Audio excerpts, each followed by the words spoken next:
So we're about to start a new year, and all of us are thinking about resolutions and plans and goals for the upcoming year. We're all going to join a gym in January, which we're going to stop going to in February, and that's the story of our lives. But I thought I would maybe share a few tips and pieces of advice on how to make a great reading plan that you can actually stick to and that'll make you a better, more rounded reader. And, you know, for some of you might actually just make you a reader. Some of you might have fallen off the habit of reading. And maybe what's needed is some sort of plan. And so today I'd like to share 5 key steps that I think are pretty important when putting together a plan, a reading plan, goals for 2026. So without further ado, here we go.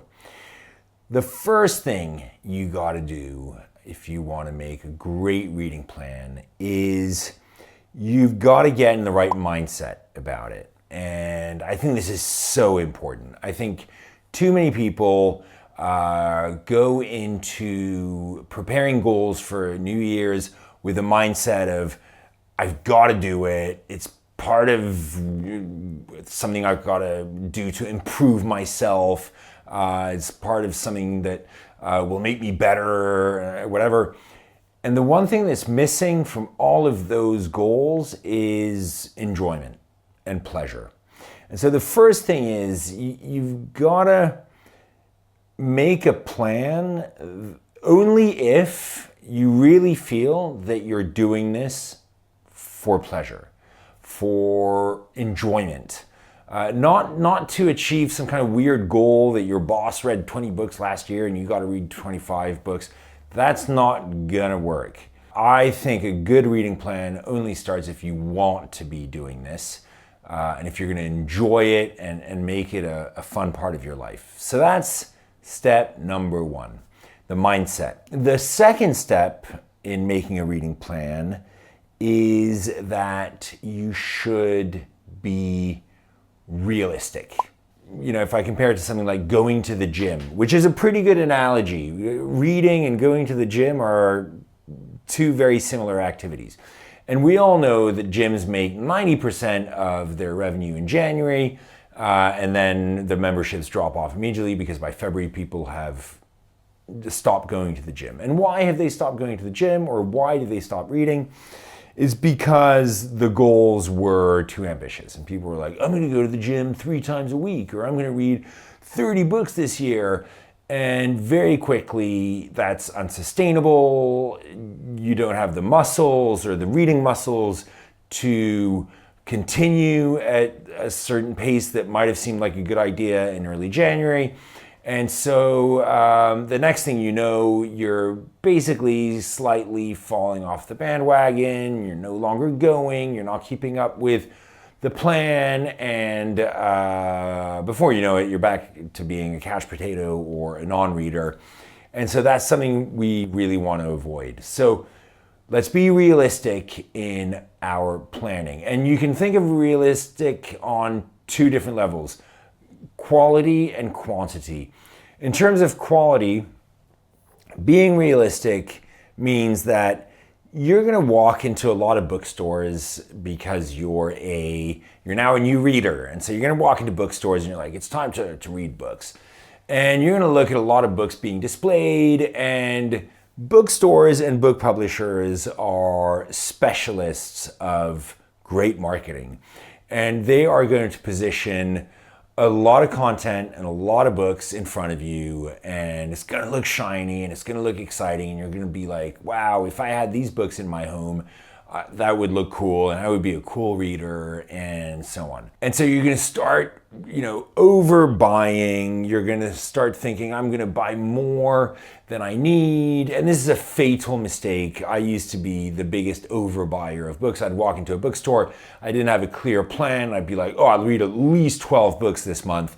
And I'd buy 12 books that were gorgeous, great looking covers, names of authors that looked cool. Oh, this is the latest Murakami. Yeah, of course I've read that.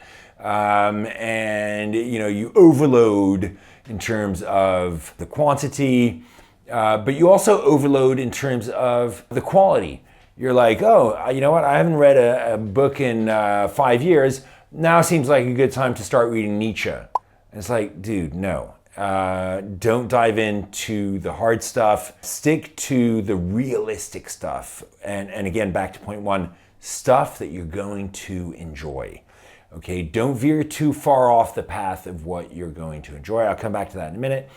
But just be realistic in terms of what you're going to read. And so instead of saying to yourself, I'm going to read 30 books this year, maybe plan on a number that you can actually deliver to yourself and that you would enjoy delivering, and plan on reading books and authors that again, you're going to enjoy and that are palatable. Again, no Nietzsche, ancient Greek philosophers as well. Maybe wait to build up your reading skills before you hit, the really deep stuff. So, try and be realistic like that. So realism is very important when putting together a reading plan. And then the third step in putting together a great reading plan that you can actually follow and deliver to yourself because you want to and because you're realistic is going to be a little bit contradictory.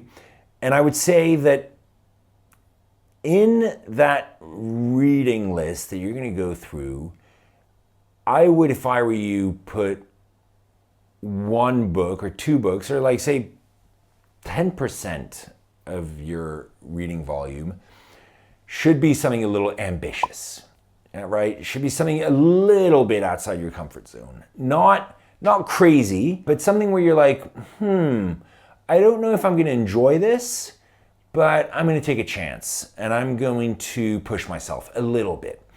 And I think what that does is that if you persevere, if you build that resilience to go through those slightly more difficult books, push yourself, you are going to get a sense of quality, and you're also going to get a great sense of pride. And that pride in achieving, in having that ability of going outside your comfort zone, that's going to be like rocket fuel to your plan.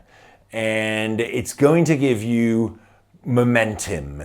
And it's going to make the books that you usually enjoy seem that much easier to read, that much more accessible. And it's going to give you a bit more rhythm afterwards. It's going to be difficult to read something that's a bit more ambitious. That is the nature of ambition. That's the nature of going outside your comfort zone. It's going to be more difficult, but stick with it, at least for one or two books in the year.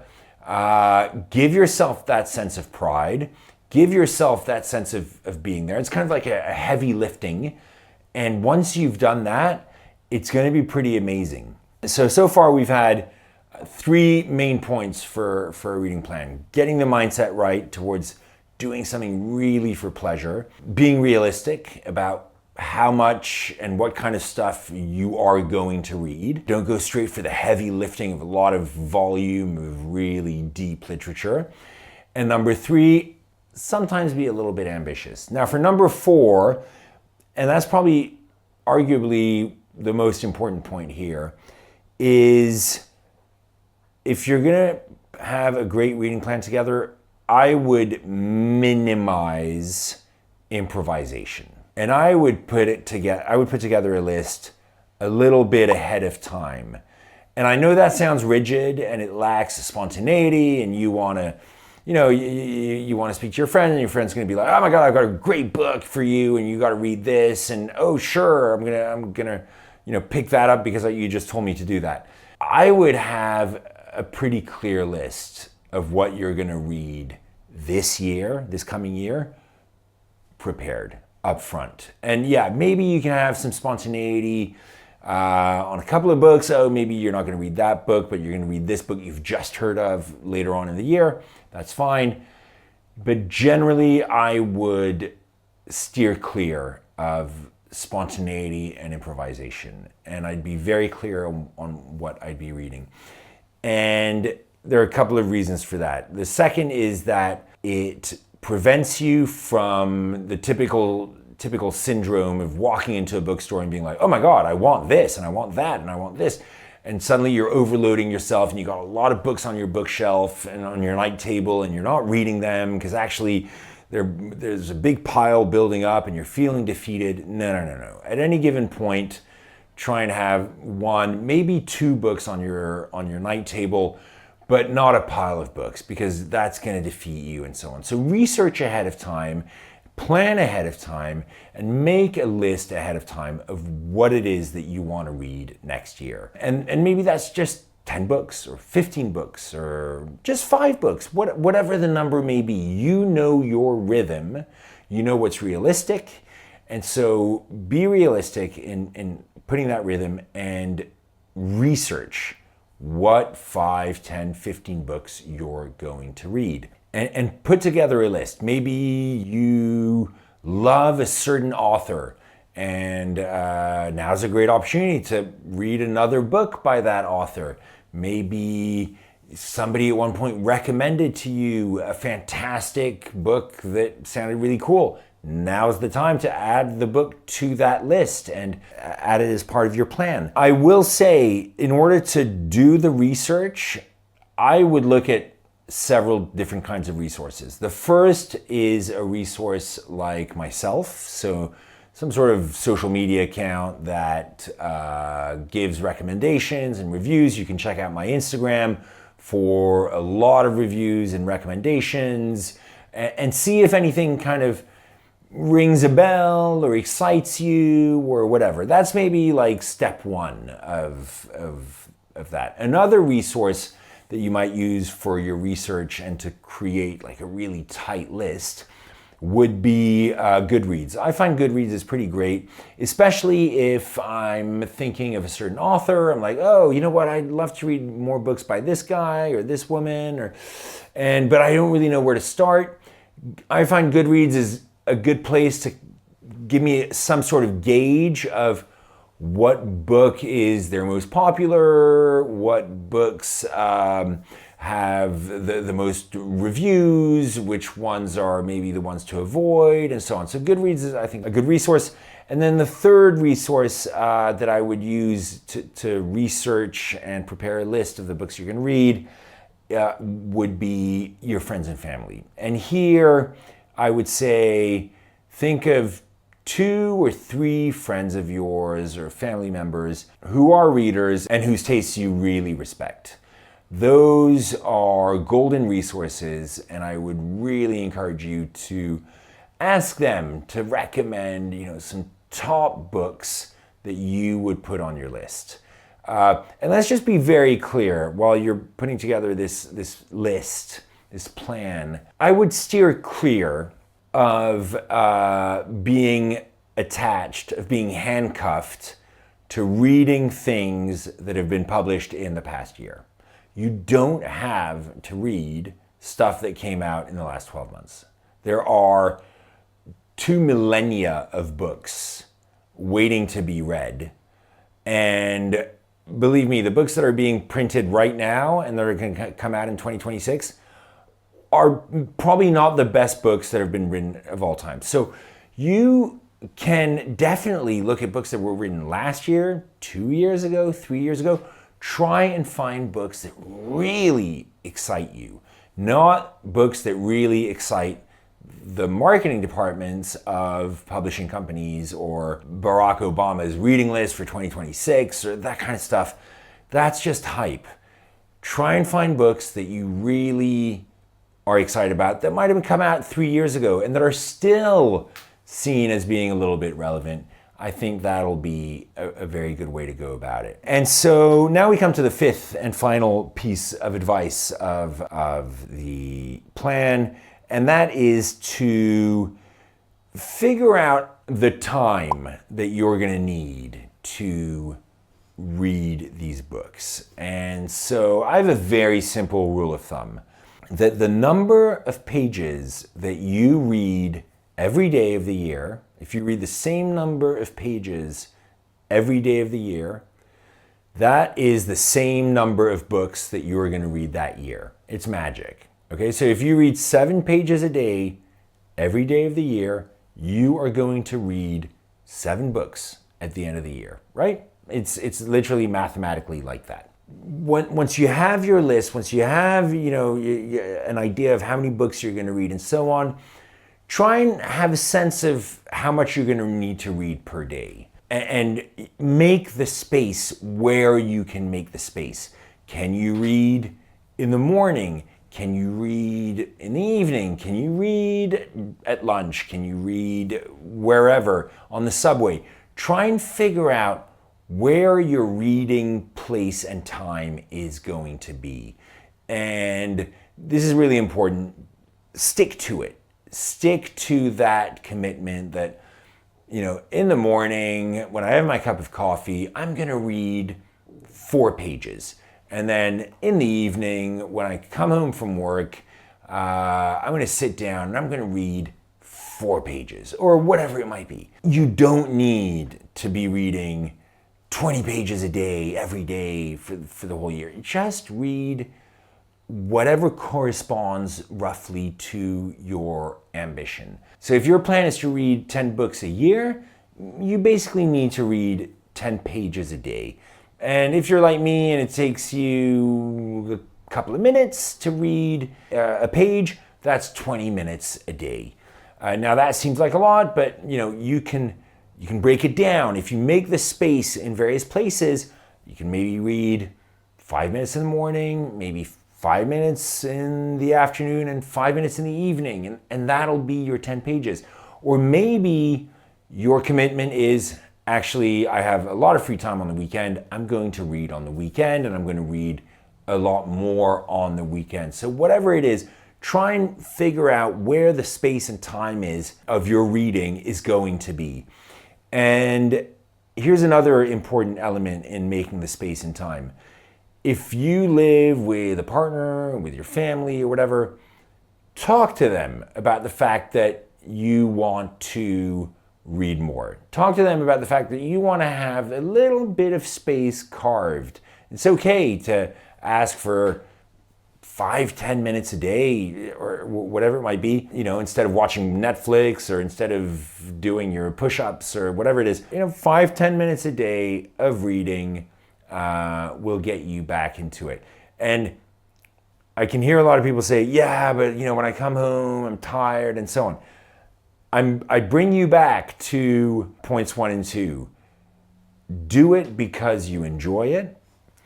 Read stuff that you enjoy and read stuff that is realistic for you, okay? Not stuff that feels like a chore. If it feels like a chore, yeah, it's gonna be difficult to carve out the time. But if you're doing stuff that you enjoy, if you're reading things that you've researched and asked around and that suit your taste and that you're gonna get into, those 5 minutes aren't gonna feel like 5 minutes. They're gonna feel like 30 seconds because you're gonna be into it and so on. And if you make that space on a very regular basis, and if you're able to find that time and you turn it into something like a routine, and it creates an enjoyment, and you're in a mindset of pleasure and enjoyment, honestly, you're going to build the reading muscle very, very quickly, and you'll be very surprised at how great you are. So those are my 5 tips for making a great reading plan. I know it's very daunting. I know a lot of people have a lot of strains on their resources, on their time, and so on.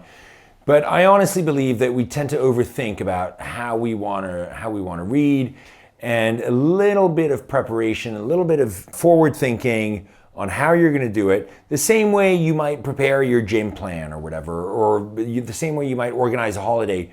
Give it a little bit of thought beforehand. Do the research. Be realistic about how you're going to do it. Approach it with a mindset of, this is fun. I'm doing this for fun, not because I have to. And make the space for it. And I guarantee you, you will gradually get into a zone where you're reading more and more. It comes more naturally, and you'll be a reader, and you'll be on a fantastic literary journey.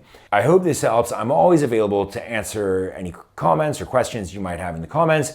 check out the rest of Lit with Charles across the internet. There's some great podcast interviews with some real great recommendations, book recommendations from authors. There are some great reviews on Instagram where I really try and tell you what's good and what's not good about certain books. And there's a Substack newsletter that you can sign up to and get a lot of great content to tell you what's good to read and what's not. There's also a coaching service that I offer. The link is in the bio, where I really tailor book recommendations to people based on their reading histories and their tastes and their preferences. So if that's something that might be useful to you to help you put together a really solid list, please check out my link in the bio and sign up for a coaching session. I hope this was helpful. Wishing you all the best as readers in 2026 and wishing everybody a very happy new year.